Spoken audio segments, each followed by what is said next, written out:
बहुत स्वागत है आप सभी का। आप देख रहे हैं आपकी बार किसकी सरकार, और सरकार बनती हुई दिखाई दे रही है नरेंद्र मोदी की एक बार फिर। लेकिन एनडीए की सरकार, केवल बीजेपी की सरकार नहीं।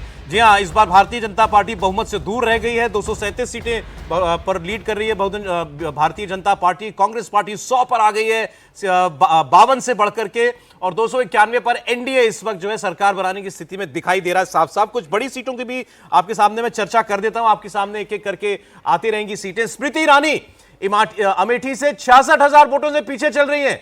किशोरीलाल शर्मा उनके सामने थे, गांधी परिवार के करीबी, उनसे काफी पीछे चल रही हैं स्मृति ईरानी। अखिलेश यादव आगे चल रहे हैं 63,000 वोटों से कन्नौज से। तो मार्जिन उस लिहाज से बहुत ज्यादा नहीं दिखाई दे रहा, लेकिन अच्छी लीड है। 72,000 से उनकी पत्नी डिंपल यादव मैनपुरी से आगे चल रही हैं। तो दोनों पति पत्नी चुनाव जीतते हुए दिखाई दे रहे हैं। आजमगढ़ से दिनेश लाल निरहुआ पीछे चल रहे हैं 45,000 वोटों से। इनका मुकाबला धर्मेंद्र यादव से था, धर्मेंद्र यादव आगे चल रहे हैं आजमगढ़ से। 45,000 का मार्जिन अभी है, और ये सब देखिए इतना मार्जिन रिवर्स होना मुमकिन नहीं हो पाता है। कैराना से इकरा हसन आगे चल रही है, 32,000 का मार्जिन इनका भी दिखाई दे रहा है। तो यूपी के अंदर समाजवादी पार्टी और कांग्रेस ने बड़ी जबरदस्त लड़ाई लड़ी है, और बीजेपी नंबर 1 पार्टी भी यूपी के अंदर नहीं बढ़ी है। लेकिन ऐसा नहीं है कि भारतीय जनता पार्टी के लोग बड़े मार्जिन से नहीं जीत रहे। मैं कुछ आपको बताता हूं, जैसे गुना से ज्योतिरादित्य सिंधिया 4,43,000 वोटों से आगे चल रहे हैं। फग्गन सिंह कुलस्ते मांडला से, जिनकी सीट फंसी हुई मानी जा रही थी और एक वक्त ट्रेल भी कर रहे थे, ये अब 1 लाख वोट से आगे हो गए हैं। शिवराज सिंह चौहान 6,39,000 वोटों से आगे हैं। मुझे लगता है ये रिकॉर्ड वाली श्रेणी में होंगे कहीं ना कहीं। रिकॉर्ड तो वो इंदौर की सीट का जाएगा जहां पर कांग्रेस नहीं था, तो 8 लाख से ज्यादा से वो जीत जाएंगे। इसके अलावा मैं आपको बताऊं तो पोरबंदर से मनसुख मांडविया जो है वो 3,80,000 वोटों से, अमित शाह गांधीनगर से 6,40,000 वोटों से आगे चल रहे हैं। तो पीयूष गोयल और अमित शाह में कंपटीशन है। हाँ, पीयूष गोयल 1,92,000 वोटों से आगे हैं। नारायण राणे 55,000 वोटों से। मनोज तिवारी कन्हैया कुमार से दिल्ली में 1.25 लाख वोटों से इस वक्त आगे चलते हुए दिखाई दे रहे हैं। दिल्ली की सारी सीटों पर बीजेपी आगे चल रही है। जी, लगभग 7 बजे के आसपास बीजेपी मुख्यालय में प्रधानमंत्री नरेंद्र मोदी वहां पे जाने वाले हैं, और समझा जा सकता है कि वहां पे जब वो जाएंगे तो पार्टी के कार्यकर्ताओं को एक संबोधन भी होगा। यह बड़ा खास होगा प्रधानमंत्री नरेंद्र मोदी का ये नरेशन सुनना, जो कि आज की जीत के बाद जब वो नरेशन देते हैं, क्योंकि उनके नरेशन में आप देखें तो हर एक रिजल्ट को अपने नज़रिए से देखते हैं। उसमें इस रिजल्ट को कैसे पेश कर रहे हैं, ये निश्चित तौर पर उस पर नजरें टिकी रहेंगी। फिलहाल समय जो है वो 7 बजे के आसपास का समय तय हो गया। अभी प्रोग्राम फिक्स है ये। जी, अच्छा, ठीक है। तो वो मतलब प्राइम मिनिस्टर की विक्ट्री स्पीच जो है एक किस्म की नेचुरली अपने कार्यकर्ताओं को संबोधित करते हैं। हर चुनाव के बाद हम लोग देखते हैं कि कार्यकर्ताओं को संबोधित करते हैं। फिर बीजेपी पार्लियामेंट्री बोर्ड की बैठक होती है, उस बैठक में रिजल्ट को लेकर चर्चा होती है। फिर आगे क्या कुछ किया जाना है, इन सारी चीज़ों को लेकर चर्चा होती है। जहाँ राज्यों को पे भेजे जाना है, जैसे उड़ीसा में वहाँ केंद्रीय पर्यवेक्षक भेजे जाने हैं, तो ये सारे फैसले आज होंगे। जी, तो कांग्रेस पूछेगी रजत जी कि इसमें कौन सी जीत का श्रेय ले रहे हैं मोदी जी? कांग्रेस तो कुछ भी पूछेगी।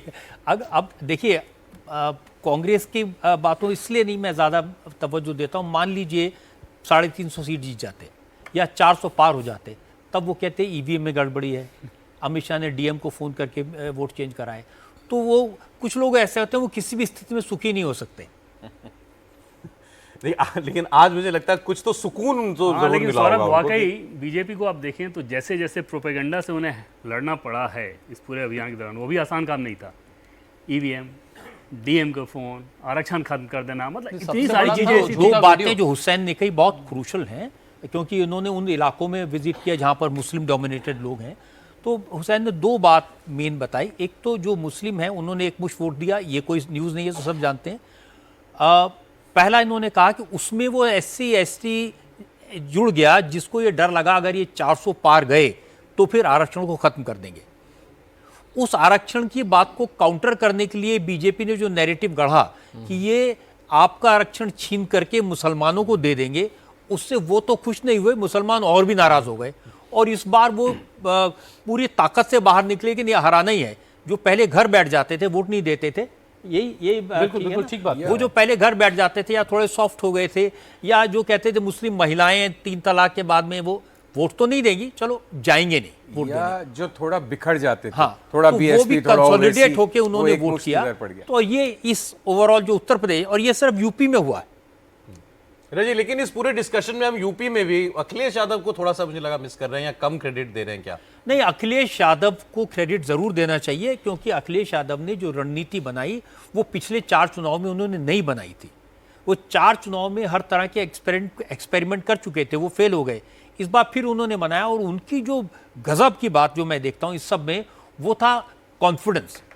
आप 2 बार लोकसभा के, 2 बार असेंबली के इलेक्शन बुरी तरह हार जाएं, उसके बाद ये कहें हम 80 सीटें जीत रहे हैं, हम बनारस में मोदी को हरा देंगे, तो ये बात कहना पब्लिक के बीच में, इसके लिए बड़ी हिम्मत चाहिए और उन्होंने ये अपने कार्यकर्ताओं में जोश अच्छी तरह से भरा। और दूसरा, वो जानते थे कि मुस्लिम वोट उनके साथ है, उसके साथ जो कास्ट कॉम्बिनेशन उन्होंने किए, एक एक कैंडिडेट उस जाति के हिसाब से सोचकर, देखिए उस समय तो कहा जा रहा था उन्होंने 3-3 बार कैंडिडेट बदल दिए, समझ नहीं है, गलती कर रहे हैं, लेकिन अल्टीमेटली उनका तीर निशाने पर लगा। हुसैन, आप, मैं ये मुसलमानों के नज़रिए से नहीं पूछ रहा हूँ सवाल, आपको अब जहाँ भी लोगों से आपने बात की, कहीं कोई बीजेपी से कोई खास नाराजगी का जिक्र होता हो जाति विशेष में, या अखिलेश यादव के लिए कहीं कोई क्रेज दिखाई देता हो, कहीं कोई नजर आया था ऐसा कुछ? नाराज़गी वाली बात जहाँ तक है, उसमें बहुत सारे फैक्टर हैं, जो कि जीत के का अगर कोई एक रीज़न हम तलाशेंगे तो नहीं तलाश सकते, बहुत सारे कॉम्प्लेक्स रीज़न है। और उसमें जो संगठनात्मक बीजेपी का जो अपना संगठन है, उसके अंदर भी एक नाराज़गी थी। और बहुत सारे संगठन में काम करने वाले लोग, जिनके छोटे मोटे काम किसी ऊपर के नेता से कह करके हो जाने चाहिए थे, वो नहीं हो पा रहे थे। सांसद अपने नीचे के लोगों के काम नहीं करवा पा रहा, तो बहुत तरह के कॉम्प्लेक्स रीज़न मिले और उसमें बेरोज़गारी, महंगाई और दूसरे बहुत सारे रीज़न मिलते चलेगा। और उसने एक बड़े रीज़न को तैयार किया जिसकी वजह से हम इस तरह के आंकड़े इस वक्त देख पा रहे हैं। और उसमें वो सीटें भी फंस गई जो नहीं फंसनी चाहिए थी। मतलब अयोध्या, जहाँ पर अयोध्या है, जो फैज़ाबाद लोकसभा के अंदर आती है, वो सीट एक नाक की लड़ाई की तरह से मैं उस सीट को देख रहा था बीजेपी के लिए, और वो अभी भी मुझे लग रहा है फंसी हुई। तकरीबन 9000 के आसपास के वोटों से अवधेश प्रसाद वहाँ से लीड कर रहे हैं। तो बहुत सारे कॉम्प्लेक्स रीज़न है, उसमें ब्राह्मण ठाकुर का भी रीज़न रहा, उसमें SC ST OBC other backward caste का ये भी रीज़न रहा। तो सारी चीज़ों ने मिल करके शायद काम किया है और तभी जो है अखिलेश यादव ये कमाल करके दिखा पाए। एक बात जो हुसैन ने कही ना, वो बहुत इम्पोर्टेंट लगती है कि जो सत्ता में भागीदारी नहीं होना, ये भी एक बड़े कलेश का विषय है बाकी लोगों के लिए, कि भाई सिर्फ बहुत ही शीर्ष वाले लोगों के लिए सत्ता है क्या? भाई एक सिस्टम था सत्ता में शेयरिंग का, या हमारे भी काम हो जाएंगे, छोटे मोटे अपनी मर्जी के अफसर लगा लें, पत्नी का ट्रांसफ़र करवा लें, मैं कोई कजिन सिस्टर भाई है उसको यहाँ से यहाँ। इस सरकार में कोई सुनवाई नहीं, या तो आप बिल्कुल ऊपर तक जाओ, तो इतना आसान नहीं है। उसके सिवा अफसरों का राज पूरे देश में। नहीं, गवर्नेंस का कोई भी मॉडल ऐसा नहीं हो सकता जिसमें नहीं, अब ये देखिए, मैं फिर से संजीव आपको कहूंगा, ये बात उत्तर प्रदेश में लागू होती है, मध्य प्रदेश में क्यों नहीं होती? बिल्कुल सही बात है, मेरे पास उत्तर नहीं है, मैं तो एक ये बात उत्तराखंड में क्यों नहीं लागू होती? बिल्कुल बिल्कुल ये बात दिल्ली में, देखिए, लेकिन मेरी बात गलत है क्या होगा कि सत्ता में भागीदारी नहीं थी? इस पिछले 10 साल में सत्ता पे पूरा तरह से एक किस्म की मोनोपोली थी। नहीं, वो मोनोपोली तो कर्नाटक में भी जब इनकी सरकार थी तब थी, वो मोनोपोली तो उत्तराखंड में भी है, वो मोनोपोली तो मध्य प्रदेश में भी है, छत्तीसगढ़ में भी है, जहां जहां सरकारें वहां ये है। लेकिन सर एक खबर मैं दे दूं, बड़ी खबर आ रही है, कल दिल्ली में एनडीए की मीटिंग होगी।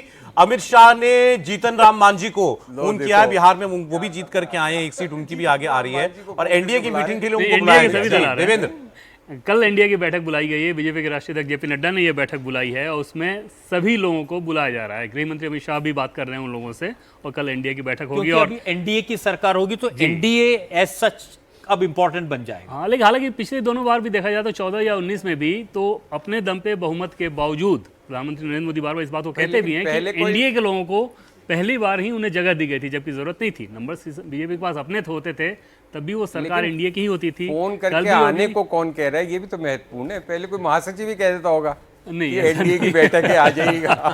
नहीं, पिछली बार भी मुझे ध्यान है, जब इनकी 303 सीटें आई थी, तब भी अमित शाह ने ही लोगों को फोन कर याद कीजिए कि जब जेडीयू अलग हुई थी, बड़प्पन है, जब जेडीयू अलग हुई थी, तो उस दिन भी उपराष्ट्रपति का जब नॉमिनेशन चल रहा था, तो प्रधानमंत्री नरेंद्र मोदी ने खुद ललन सिंह को कितना महत्व दिया था। उससे कुछ दिन बाद ही जेडीयू अलग हो गई थी, तो वो मैसेजिंग तो किया जाता है। लेकिन ये नजरें सौरभ इस बात पर टिकी रहेंगी कि क्या कल चंद्रबाबू नायडू को एनडीए का कन्वेनर बनाया जाता है या नहीं बनाया जाता है। एनडीए कन्वेनर को लेकर बार बार इस बात को लेकर चर्चा चलते रहती है। दूसरा, क्या नायडू भी खुद अभी बनना चाहते हैं? ये तो बात ही रह गई थी, एनडीए कन्वीनर भूल गए थे कि कोई ऐसा भी पद होता है। एनडीए की बैठकें ऐसा मुझे याद नहीं, कब चुनाव से पहले तो हुई हैं, लेकिन उससे पहले एनडीए की बैठक हुई थी जब इन्होंने इंडी अलायंस जी हाँ, उसके जवाब में किया था दिन और हुई थी बहुत सारे लोगों ने मीटिंग, उसके तुरंत बाद फिर एक मीटिंग की गई थी। और उसमें नंबर्स बताया गया था कि हमारे पास लगभग 36-37 दल हैं, वो नॉर्थ ईस्ट के बहुत सारे दल उसमें आए थे, उसमें फिर वो बड़ा बुके दिखाया गया था, क्योंकि बीजेपी को ऐसा लगा था कि ऐसा ना हो कि इस नैरेटिव में हम पीछे हट जाएं, भाई उनके पास बहुत ग्रैंड अलायंस है, हमारे पास जिसमें आया था कि उसमें से 40 में से शायद 35 दलों का तो कोई सांसद ही नहीं था। नहीं, लेकिन इसमें सर नॉर्थ ईस्ट के बहुत सारे लोग होंगे, हो सकता है एक एक दो दो सांसद जो है वहाँ के हों। तमिलनाडु के कई सारे दल होंगे इस बार, तो बहुत सारा अलायंसेस वहाँ पे हों। हाँ, ये 293 अगर एनडीए पहुंच रहा है, हम लोग जैसे आप चर्चा कर ही रहे थे, 239 भाजपा की हैं, 30 सीट इसमें आप जोड़ लीजिए एनडीए। AIDMK भी सीट्स जीता है क्या? AIADMK की सीट्स आई हैं, तीन मेरे ख्याल से। सीटें। 3 सीटें हैं। नहीं सर, नहीं, अब जीरो जीरो हो गई, हो गई, जीरो हो गई। पहले थोड़ी देर जीरो पहले हो गई। थी, तब वो अदर्स तो में वो वहाँ भी पर एनडीए है। के खाते में आती हैं लॉजिकली, अगर जीतते तो। पर AIADMK से तो अलायंस अलग लड़े थे। लेकिन हाँ एक अलायंस नहीं, था आ ही नहीं जाते ना हैं, वहाँ। लेकिन क्योंकि वो तो डीएमके जहाँ होगा उसके तो ये विपरीत खड़े एनडीए होते। के तौर पे लड़े नहीं थे, AIADMK अलग लड़ा था, आप बीजेपी अलग टीडीपी और जेडीयू को छोड़ दीजिए, उसके बाद भी 23 सीटें हैं जो बाकी दलों में बटी हुई हैं। केरल की सीटों का भी एक बार एनालिसिस करना चाहिए। केरल में कांग्रेस को कितनी मिली और सीपीएम 14 सीपीआई सीटों को में बढ़ा कितनी था मिली। केरल में। नहीं, मुझे वो यूपीए वाले टाइम्स याद आ रहे हैं, तब हम लोगों को जमानी याद होता था कि इसमें कितने लोग हैं, कौन कौन सी अरे पार्टियां हैं, इसमें केरल कौन में कौन सी पार्टियां 18 हैं। सीटें यूडीएफ को और एलडीएफ को 1। वो भाजपा वाली वही सीट है, असली त्रिशूल की। कोalition का याद करना मुश्किल तो यूएफ के टाइम था। उससे भी पहले यूनाइटेड फ्रंट की जब सरकार होती थी, किसके कितने सांसद क्या हैं, वो तो आप सुबह से शाम गिनती करो, फिर रिवीजन करो, फिर भूल जाओगे। इतनी पार्टियां, इतने दल। तो देखिए बड़ी स्टोरी इस समय सौरभ ये है कि ये जो 293 294 का जो नंबर है ये ऐसे ही रहने वाला है। 2-4 सीट आगे और 2-4 सीट पीछे। दूसरी एग्जिट पोल सारे फेल हो गए हैं। और तीसरी बात ये कि बीजेपी अपने दम पर 272 के मार्क को नहीं पहुंच पाएगी, तो कोलिशन गवर्नमेंट को लीड करेंगे नरेंद्र मोदी। देवेंद्र बता रहे हैं उसके हिसाब से तैयारियां शुरू हो गई हैं। बीजेपी के कार्यालय में अब कार्यकर्ताओं को एड्रेस करेंगे, जश्न का माहौल ज़रूर दिखाया जाएगा। और कल एनडीए की मीटिंग होगी जिसमें सर्वसम्मति से नरेंद्र मोदी को वो लोग नेता चुनेंगे, वो फिर सरकार का दावा पेश करेंगे। ये ब्रॉडली एक नैरेटिव अभी दिखाई दे रहा है। जी, आपने पूरा समराइज कर दिया। ये आज की इस पूरी अभी की जो परिदृश्य दिखाई दे रहा है, इस सब के बीच मुझे अचानक याद आया कि मैं 10,000 रुपए की शर्त हार गया हूँ। हमारे सीएफओ साहब से शर्त लगी थी कि बीजेपी को मेजोरिटी मिलेगी कि नहीं मिलेगी। और दूसरी गलती मैंने कर दी, मैंने टीवी लेकिन पे याद हमें दिला तो दिया। पूरी उम्मीद है अभी भी, हमें तो पूरी उम्मीद है अभी भी कि जैसे रजत जी ने अपने चैनल पे प्रश्नों का उत्तर देने वालों के लिए इनाम की घोषणा की है, ऐसी और भी इनाम दिए जाएंगे। सही है ना। वो कॉन्टेस्ट अभी जारी है व्यूअर्स, मैं याद दिला दूं, इंडिया टीवी देखिए, लाखों के इनाम जीतिए। वो कॉन्टेस्ट दिन भर के लिए था। रजत जी सुबह 7 बजे से लगातार आपके साथ, आपके लिए ही यहां पर हैं। 2 सवाल वो आपसे पूछ चुके हैं, 1 सवाल अभी और आएगा। कब? अच्छा, 3 सवाल हो चुके हैं, तीनों पूछ लिए आपने। 3 सवाल ठीक पूछ है। चुके हैं। तो उस वक्त शायद जब मैं यहाँ नहीं था। आप थोड़ी देर ब्रेक के लिए गए थे तो उसमें मीनाक्षी ने वो मीनाक्षी तीसरा ने सवाल पूछवा पूछवा लिया था। अच्छा, तो 3 तो आप में से कौन लकी विनर होगा ये इंडिया टीवी बता देगा। देश के चुनाव का विनर कौन है ये आपने बता दिया। देश के चुनाव में एनडीए की सरकार बन रही है, 293 सीटें, 233 इंडिया गठबंधन को मिलती हुई दिखाई दे रही है। 60 सीटों का गैप है, लेकिन लड़ाई खूब लड़ी गई इस बार, शिद्दत से मुकाबला हुआ। लेकिन नरेंद्र मोदी प्रधानमंत्री तीसरी बार बनेंगे, इसमें कहीं कोई संशय नजर नहीं आता।